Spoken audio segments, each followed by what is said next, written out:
انا بشكر حضرتك دكتور خالد، وبشكر كل اللي ساهم في ان التريننج ده يتم.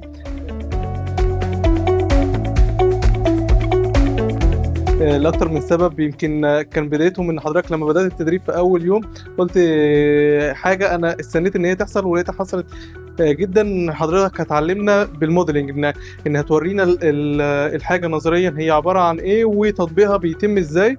فده هو دي الطريقه اللي انا بعرف اتعلم بيها. ما بقدرش ان انا توصل لي المعلومه بشكل سريع الا بالشكل ده. وحضرتك يعني اقل كلمه ممكن تتقال ان حضرتك كنت محترف في الجزئيه دي. كنت بتخلينا ما نبقاش عاوزين نغفل 5 دقايق على بعض علشان ما نتوهش من حاجه معينه، علشان المعلومه تثبت عندنا.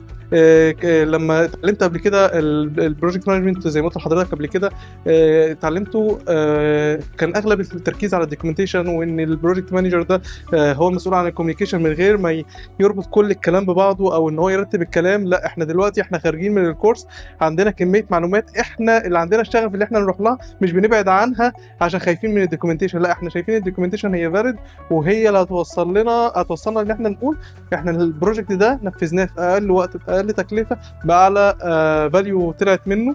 فانا بشكر حضرتك جدا جدا بجد على حاجه زي كده، وبتمنى ان اشوف حضرتك في كورسات تانية واحضر مع حضرتك في اكتر من كورس، سواء بقى تبع الشركه او بابليك ايا كان. فبشكر حضرتك جدا.